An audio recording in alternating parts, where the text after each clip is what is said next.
سبحان الذی اسریٰ بعبدہ لیلا من المسجد الحرام الی المسجد الاقصی صدق اللہ العظیم وبلغنا رسولہ النبی الأمی الکریم ونحن علی ذلک لمن الشاہدین والشاکرین والحمد للہ رب العالمین۔ جناب محترم، معراج شریف کی رات بڑی فضیلت والی رات ہے۔ ہر نبی کو معجزہ عطا ہوئے، ہر نبی کی رب نے رفعت اور بلندی اور شان دکھانے کے لیے کچھ معجزات عطا فرمائے ہیں۔ ہمارے نبی صلی اللہ علیہ وآلہ وسلم سراپا معجزہ بن کے آئے، بلکہ آپ قاسم معجزات ہیں۔ جتنے نبی دنیا میں آئے، کسی کو ایک معجزہ ملا، کسی کو دو، کسی کو 9، ہر ایک کی تعداد مختلف ہے، لیکن جتنے ہر نبی کو علیحدہ علیحدہ معجزات ملے، ان کے جامع کمالات معجزات محمد عربی صلی اللہ علیہ وآلہ وسلم کو عطا ہوئے۔ اس میں سے ایک معجزہ، ایک شان نبی کریم صلی اللہ علیہ وآلہ وسلم کی معراج ہے۔ ہر نبی کی امت کے اولیاء کرام اپنے نبی کی رفعت اور شان اور بلندی کے مطابق ہوتے ہیں۔ ہر نبی کا دور کا ولی بڑی شان والا ہوتا ہے، بڑی رفعت والا ہوتا ہے، بڑے کمال والا ہوتا ہے۔ نبی کریم صلی اللہ علیہ وآلہ وسلم کے دور کے اولیاء کرام پہلے انبیاء سابقین کے دور سے زیادہ شان والے ہیں۔ حضرت سلیمان علی نبینا، آپ کے دور میں حضرت آصف بن برقیہ، آپ نے تخت بلقیس کا مطالبہ فرمایا، کون ہے جو تخت بلقیس میرے پاس لے کے آئے؟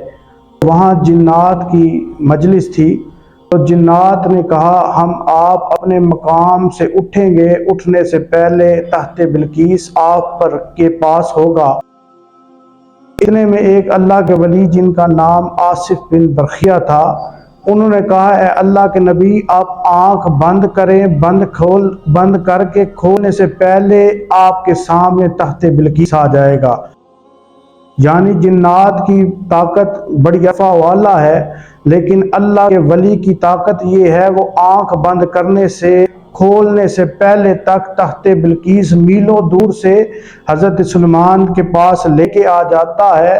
یہ شان حضرت سلیمان علی نبینا، آپ کے قوم کے ولی کی ہے، تو معزز سامعین اکرام، محمد عربی صلی اللہ علیہ وآلہ وسلم کے امت کے ولیوں کی شان کیا ہوگی؟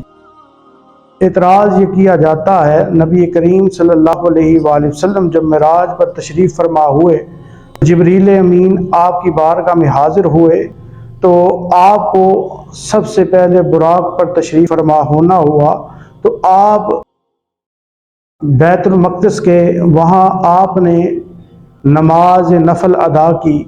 وہاں سے پھر آگے کا سفر طے ہوا۔ جب باہر آئے مسجد اقصیٰ سے، تو وہاں پر جبریل امین براق لے کے تشریف فرما ہوئے تھے، تو براق پر آپ سواری کر کے پہلے آسمان کی طرف روانہ ہوئے۔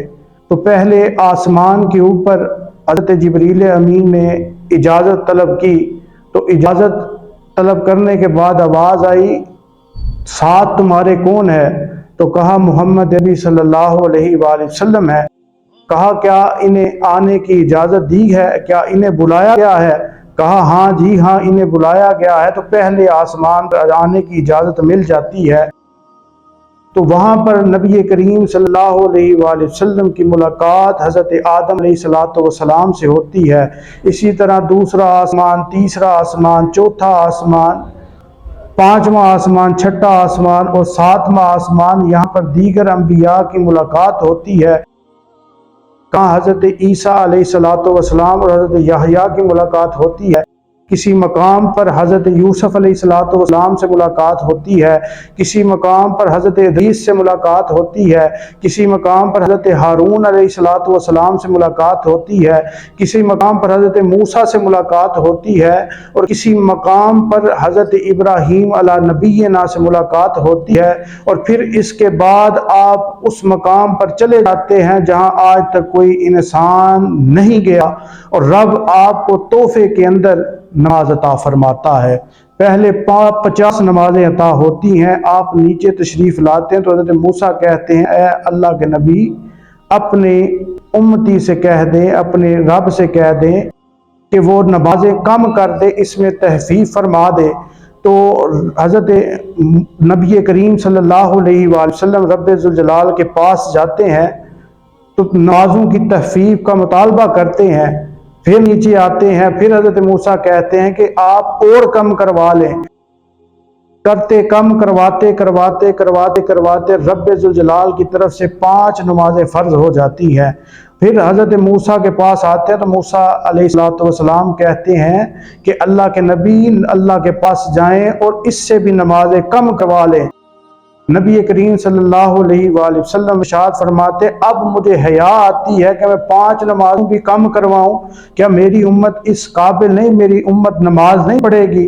میری امت وہ ہے جو نماز سے محبت کرنے والے بھی ہوگی، نماز سے پیار کرنے والی بھی ہوگی، نماز اور صراط مستقیم پر چلنے والی بھی ہوگی۔ یاد رکھیں معراج کی رات نبی کریم صلی اللہ علیہ وآلہ وسلم کو نماز بطور معجزہ ملی ہے۔ اعتراض ہوتا ہے جب نبی کریم صلی اللہ علیہ وآلہ وسلم براق پر سوار ہونے لگے تو حضرت عبد القادر جیلانی، محب صدانی، شہباز لامکانی، محی الدین عبد القادر جیلانی، آپ کی روح انور کو پیش کیا گیا تو آپ نے نبی کریم صلی اللہ علیہ وآلہ وسلم جب براق پر سوار ہونے لگے تو براق خوشی سے پھولا نہ سمایا، وہ اپنی قد سے بڑا ہو گیا۔ نبی کریم صلی اللہ علیہ وآلہ وسلم سوار ہونا چاہتے ہیں، حضرت شیخ عبد القادر جیلانی آپ نے اپنا ارشاد فرمایا اے آمینہ کے لال آپ میرے کندھے پر سوار ہو کے براق پر سوار ہو جائیں۔ اعتراض کرنے والے اعتراض کرتے ہیں کہ عبد القادر جیلانی رضی اللہ تعالی عنہ آپ کے بغیر نبی کریم صلی اللہ علیہ وآلہ وسلم کیا براق پر سوار نہیں ہو سکتے تھے؟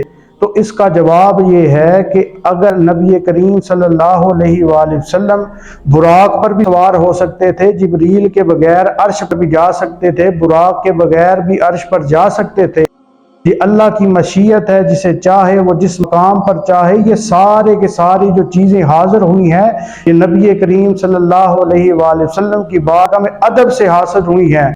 ویسے تو نبی کریم صلی اللہ علیہ وآلہ وسلم جس مقام پر چاہیں اپنی شان کے مطابق حاضر ہو سکتے ہیں۔ ایک اعتراض اور ہوتا ہے، نبی کریم صلی اللہ علیہ وآلہ وسلم نے معراج کی رات جنت میں حضرت بلال حبشی کے قدموں کی آواز سنی۔ اعتراض ہوتا ہے کہ بلال حبشی نبی کریم صلی اللہ علیہ وآلہ وسلم سے پہلے چلے گئے۔ میں نے پہلے بھی کہا ہے، پہلے بھی ارشاد فرمایا کہ ہر نبی کا جو امتی ہے، ولی ہے، اس کی شان ہر ولی سے ہر ولی نبی کے دور سے عرفہ والا ہے۔ کوئی بھی نبی ہے عزت والا ہے، شان والا ہے، جتنی اس کی شان ہے اتنی شان اس کے دور کے ولی کی ہوگی، اور نبی کریم صلی اللہ علیہ وآلہ وسلم کی شان عرفہ والا ہے۔ اب اعتراض ہوتا ہے کہ کیا انبیاء کرام وہاں جسم کے ساتھ موجود تھے یا ان کی روح ساتھ گئی تھی؟ سرکار جسم کے ساتھ موجود تھے یا روح کے ساتھ گئے تھے؟ کتابوں میں آتا ہے کہ انبیاء کرام کی جو روح قبض کی جاتی ہے تو ان کو رکھنے کا مقام کون سا ہے، کس مقام پر رکھا جائے؟ تو روایات میں آتا ہے، کتابوں میں آتا ہے کہ نبی کی روح کو اس مقام پر رکھا جائے جس مقام کا اس کی شان سے عرفہ والا نہ ہو، اس کی شان کے مطابق ہو، اس کی رفت اس کی شان کے مطابق ہو، شان اس کی شان کے مطابق ہو، عظمت اس کی شان کے مطابق ہو۔ تو کہا جنت کا مقام حشر کا مقام، آسمان کا مقام، یہ سارے کے سارے نبی کی شان کے برابر نہیں ہے۔ تو کہا کون سی شان ہے؟ کہا نبی کی روح کی شان یہ ہے کہ اس کی روح کو اس کے جسم کے اندر رکھ دیا جائے۔ اب سوال یہ پیدا ہوتا ہے کہ قبر کے بعد جب انبیاء کرام وہاں موجود ہو سکتے ہیں تو جسم اقدس کے ساتھ موجود ہو سکتے ہیں۔ اگر نبی کریم صلی اللہ علیہ وآلہ وسلم نے بلال حبشی آپ کے قدم کی آہٹ سنی تو حضرت بلال حبشی اس وقت مکہ میں بھی موجود تھے، تو کہا حضرت بلال حبشی اگر مکہ میں موجود ہو کے جنت میں موجود ہو سکتے ہیں تو اللہ کے نبی بھی اپنی مرضی کے مطابق جہاں چاہے مرضی حاضر ہو سکتے ہیں۔ معراج پر جہاں چاہے آپ جا سکتے ہیں، جس مقام پر بھی چاہے وہاں جا سکتے ہیں، جس چیز کو چاہے وہ پا سکتے ہیں۔ انبیاء کرام کو تو معجزہ ملے، علیحدہ علیحدہ ملے، مصطفیٰ نے بلکہ قاسم ولایت ہو کر آئے، قاسم نبوت ہو کر آئے، بلکہ قاسم میں معجزات ہو کر آئے۔ جتنے نبیوں کو معجزات ملے سارے کے سارے معجزات محمد عربی کے صدقے سے ملے۔ اسی لیے تو اعلیٰ حضرت فرماتے ہیں وہ جو نہ تھے تو کچھ نہ تھا، وہ جو نہ ہو تو کچھ نہ ہو، جان ہے وہ جہان کی، جان ہے تو جہان ہے۔ معراج بڑی رفت والی، شان والی، اور اس کے اندر عقیدہ اہل سنت بھی موجود ہے۔ اس سے عقیدہ اہل سنت بھی ثابت ہوتا ہے کہ انبیاء کرام تقسیم کر سکتے ہیں۔ نبی کریم صلی اللہ علیہ وآلہ وسلم تقسیم کرتے ہیں۔ نبی کریم صلی اللہ علیہ وآلہ وسلم جنت سے پہلے جنت عطا کر سکتے ہیں، قیامت سے پہلے حشر کے منزل کو بیان کر سکتے ہیں، قیامت سے پہلے معراج سارے بیان کر سکتے ہیں۔